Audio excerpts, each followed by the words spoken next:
Otedola worked the system, and for a while, he was the system. Go back to the early 2000s. While most of us were still figuring out how to load recharge cards without scratching off the pin completely, Otedola was building xenon oil into a fuel empire. And guess who was right there with him in those early oil wars? Dangote. Yeah, the same Dangote we know now with salt, spaghetti, and price hikes. But at some point, Otedola started pulling out. Not just from oil, he also flirted with steel investments, then ghosted like a billionaire version of a talking stage. And we are not talking small exits. We are talking major industries, huge potential. And he just backed away, quietly, smoothly, no drama.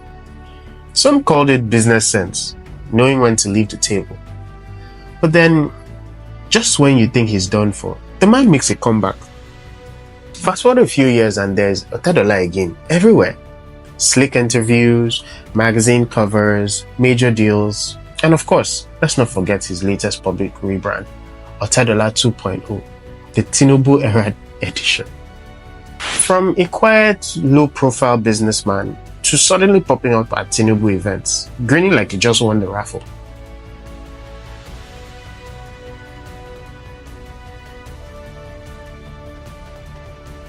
Attending the Coastal Road launch was one thing, but pairing with that, all the other support, the vision, appearances. Come on, that's not good PR.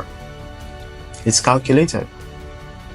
So here we are, watching a man who once seemed politically neutral, or at least uninterested, becoming oddly comfortable around power. It begs the question why. Why the sudden shift? Now, to really get that answer, we have to look back to where he comes from. Because behind every soft-spoken billionaire is usually a very loud family legacy. Femi Otedola's father, Sir Michael Otedola, wasn't just some random politician. He was the governor of Lagos State. That's like growing up with the keys to the city. So from day one, Femi wasn't just groomed for business. He was raised in and around power. Dinners with elites, weekends with senators, probably called a few ministers uncle while growing up. Which is why for years there were quiet whispers. Is Otedola going to run for office? Is he eyeing governorship? Is he the business genius with political ambition or just pretending? And honestly, it looked like he might. He had the pedigree, the money, the connections. And let's be real, he wouldn't have been the worst option for governor. Nigerians had worse. But guess what? When it came down to it, the man never made a move. Not even a half-hearted one. Not even a press release with my people energy. Maybe he was playing the long game, or he didn't have the stomach for Nigerian politics. Because let's just face it, this isn't the kind of place where you run for office with clean hands and a smile. So maybe he looked and saw how quickly politics can mess up a brand and decided, you know what, let me just stick to my yards. Now, that's fair. Not everyone wants to wrestle in the mud just because they grew up near a puddle. But it does raise one important question. If someone like Otedola, rich, connected, and educated, won't step up, then who will? Especially in a country where the lines between business and politics are almost non-existent. But hey, maybe politics wasn't his first love all along. Speaking of business, that's where Otedola actually plays ball. And sometimes he scores. He scores hat tricks and slippers. Because no matter how you feel about the man, you can't deny his business comeback was impressive to say the least. After the oil drama and the financial heat that nearly cooked him back in the day, many people counted him out. They said he was finished. A one-hit wonder. Another Nigerian tycoon who flew too close to the sun. But somehow he came back. Stronger, smarter, and richer. He sold off Fort Oil. Clean break. Pivoted back to investing. Then one day, casually waltzed into First Bank's ownership drama and started buying shares like it was puff puff. Now, suddenly, the man had control of one of Nigeria's oldest banks. Just like that. And it wasn't giving pure luck. It was giving I know something you don't. But hey, this is Nigeria. If you're rich and strategic, people call you smart. If you're poor and strategic, they call you suspicious. Still, credit where it's due. Otedola understood one thing better than most. Money moves quietly, but hits loudly. But not always, because there was one big play that didn't quite go his way. The time he tried to go toe-to-toe with a certain friendly neighborhood banking mogul and got absolutely humbled. Otedola versus Elumelu. Short story, he tried it. Long story, he really tried it and still lost. Otedola came out hot. He tabled an offer of 250 billion naira to Transcorp. But Elumelu said, nah. Before the drama was deeper, in 2005, Otedola fronted Elumelu $20 million to buy UBA. But fast forward to 2008, Otedola's cash dried up. During his bankruptcy, Elumelu quietly took over those shares to cover Otedola's debt. Then, in 2012, Otedola even tipped him about wanting the Ughelli power plant. But Tony circled back and outbid him again, snatching it right from under him.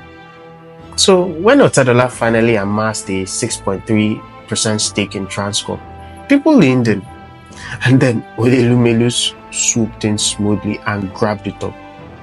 No tweak, no storms, no grandstanding. Just hard, deliberate business. Otedola stepped back. No noise, no headlines, just a quiet exit. See, that's the thing with him. When it gets real, he quietly fades. It's giving soft life, which is fine, but also explains a lot.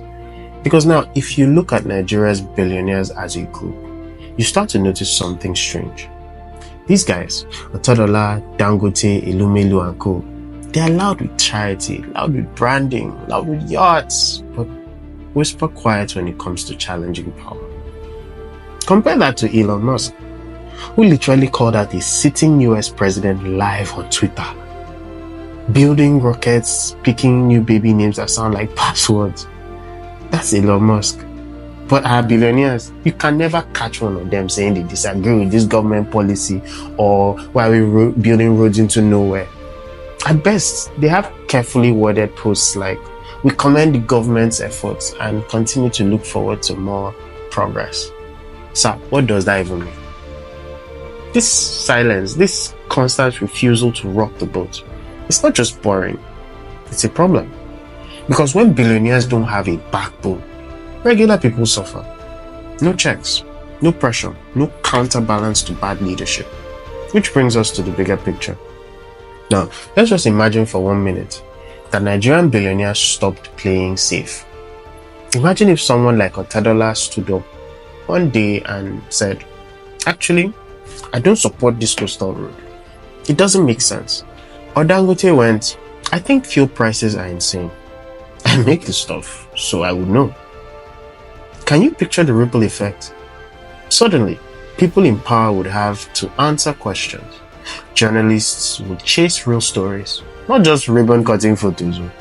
Policies would shift, not because the people protested, but because the money protested.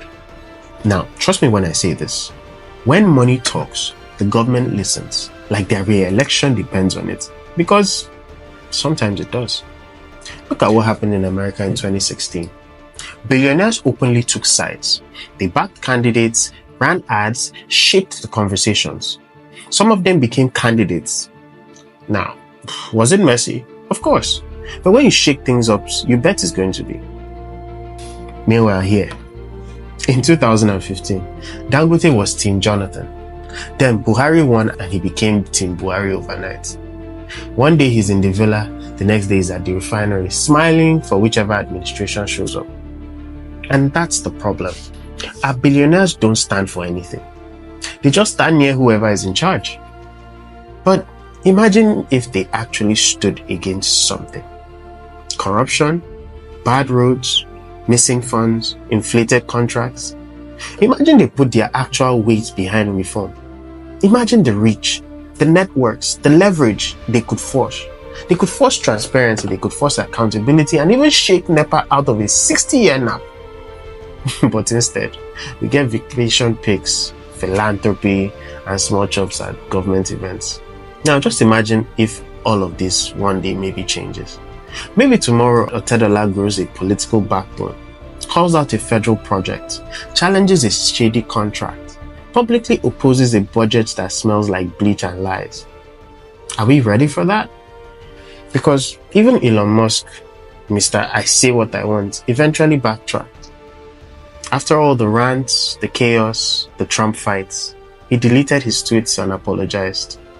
So maybe silence isn't just safe, maybe it's survival. Maybe it's easier to post luxury yachts pics than pick a side. Maybe it's not that they don't care. Maybe it's that they care too much. Too much about what power can do to money. And look, we've dragged Otedola long enough in this video. But we have to admit, the man's track record is strong. He bounced back from financial collapse, made smart exits, made smart entries, and even smarter partnerships. He's not a fraud. He's not a puppet. He's just careful. So yeah, next time you see that Ibejuleki video of Otedola waving at the sea with childlike joy, just remember, when the billionaires go sightseeing, who's steering the ship? Let us know what you think. Is Otedola just playing smart or playing all of us? Drop a comment below. Hit subscribe for more stories. More stories they'd rather keep quiet. And don't forget to ask yourself the real question. What would you do with $1 billion naira? And zero fear. See you in the next one.